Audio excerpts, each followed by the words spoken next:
Hello friends, मैं mister मौसम Singh CTT world में आपका स्वागत है। दोस्तों, आज के इस वीडियो में हम ये देखेंगे कि फ्रेम सेट होता क्या है और इसे कैसे क्रिएट करते हैं। चलिए स्टार्ट करते हैं। फ्रेम सेट क्या होता है दोस्तों? जब आप किसी वेब पेज को कई सारे पार्ट में डिवाइड कर देते हैं और हर एक पार्ट में आप अलग अलग वेब पेज शो करते हैं, तो दोस्तों वो होता है फ्रेम सेट। जैसे यहाँ पे हम देख लेते हैं, यहाँ पे एक वेब पेज को 4 भागों में डिवाइड किया गया है और हर एक अलग अलग फ्रेम में अलग अलग कलर भरा गया है। इसी प्रकार दोस्तों, आप हर एक फ्रेम में अलग अलग वेब पेज शो कर सकते हैं आसानी से फ्रेम सेट की मदद से। चलिए मैं इसे क्लोज कर देता हूं और फ्रेम सेट का सिंटैक्स आपको बता देता हूं। दोस्तों, ये होता है फ्रेम सेट का सिंटैक्स। सबसे पहले आपको फ्रेम सेट लिखना है, उसके बाद कॉल्स का मतलब होता है कॉलम से। यानी दोस्तों, अगर आप अपने वेब पेज को कॉलम में डिवाइड करना चाहते हैं तो यहाँ पे COLS रहने दीजिए। अगर आप दोस्तों अपने फ्रेम सेट को रो में डिवाइड करना चाहते हैं तो आपको ROWS लिखना पड़ेगा। उसके बाद यहाँ पे देखिए दोस्तों, इन्वर्टेड कामा के अंदर लिखा गया है 25%, उसके बाद कामा, फिर स्टार दिया गया है, फिर कामा, फिर 25% लिखा गया है। इसका मतलब दोस्तों, आपका पहला फ्रेम सेट 25% का रहेगा और तीसरा फ्रेम सेट 25% का रहेगा, और बचा हुआ जितना भी भाग है 50% है, तो बीच का भाग आसानी से क्रिएट हो जाएगा। अगर दोस्तों आपको 3 या 4 भाग में डिवाइड करना है तो यहाँ पे आप 25% लिख दीजिए स्टार की जगह, और कामा देकर एक और 25% लिख दीजिए। उसके बाद देखेंगे दोस्तों, तो लिखा है frame SRC equal to inverted comma में फ्रेम अंडरस्कोर A.htm।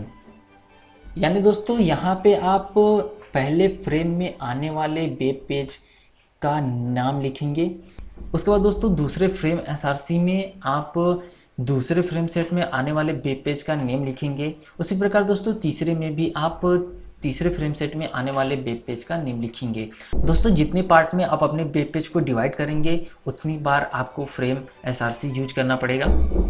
और दोस्तों, सबसे मोस्ट इम्पॉर्टेंट बात मैं फ्रेम सेट को लेकर बता दूं कि आप जब इसे क्रिएट करेंगे तो बॉडी टैग यूज नहीं करेंगे दोस्तों। जी हाँ दोस्तों, आप बॉडी टैग यूज नहीं करेंगे। चलिए मैं इसे अब क्लोज कर देता हूँ और एक छोटा सा प्रोग्राम क्रिएट करके रन करके आपको दिखा देता हूँ। ये मैं क्लोज कर दिया, ड्रीमवीवर ओपन कर लेता हूँ। HTML ऑल सेलेक्ट, इसे डिलीट कर लेते हैं। स्टार्ट करते हैं। HTML हेड, टाइटल में डाल देते हैं frame set, title close, head tag close, और उसके बाद आप डायरेक्टली फ्रेम सेट को स्टार्ट करिए। FRAMESET।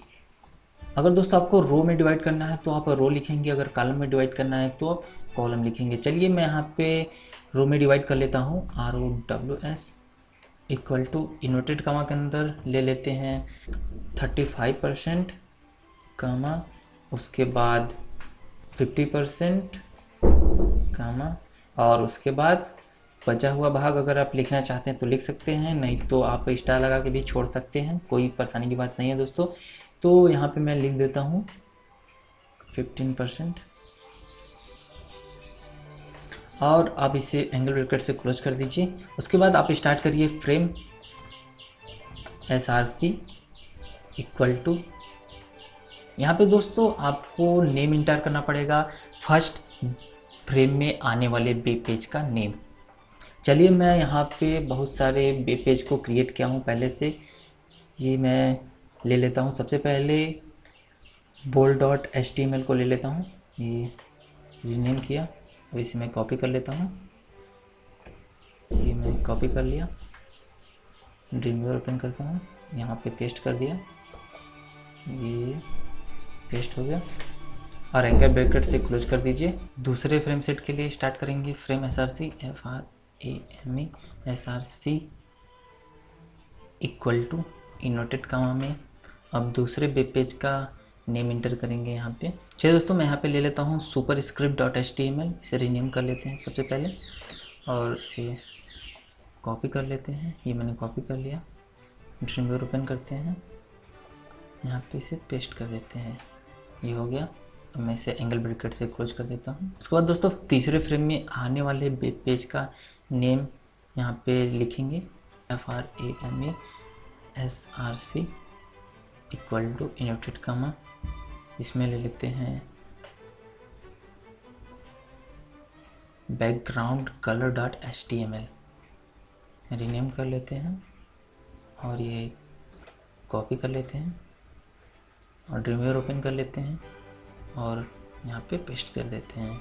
अब इसे एंगल ब्रैकेट से क्लोज कर दीजिए और उसके बाद फ्रेम सेट को क्लोज कर दीजिए और उसके बाद HTML टैग को क्लोज कर दीजिए। ये दोस्तों मैंने एक छोटा सा फ्रेम सेट का एग्जांपल बनाया। ये दोस्तों मैंने फ्रेम सेट का एक छोटा सा वेब पेज क्रिएट किया है। मैं इसे सेव करके रन करके आपको दिखा देता हूँ। सेव एज पे गए, फ्रेम FRAMESET.HTML, इसे सेव कर लेते हैं। अब मैं इसे क्लोज कर देता हूँ। उसके बाद दोस्तों HTML फोल्डर ओपन करते हैं जहाँ पे आपने वेब पेज को सेव किया है। उसके बाद दोस्तों frameset.html पे डबल क्लिक करके ओपन कर लीजिए। ये देखिए दोस्तों मैंने अपने वेब पेज को रो में 3 भागों में डिवाइड किया था। ये देखिए दोस्तों पहला हो गया, ये दूसरा और ये तीसरा। इसी प्रकार दोस्तों अगर आप कॉलम में डिवाइड करना चाहते हैं तो ये कॉलम में भी आसानी से डिवाइड हो जाएगा। इसी प्रकार दोस्तों अगर आपको जितने भी अपने वेब पेज को फ्रेम में डिवाइड करना है आप आसानी से कर सकते हैं। अब मैं इसे क्लोज कर देता हूँ। Thank you for watching this video and please subscribe my channel. Thank you.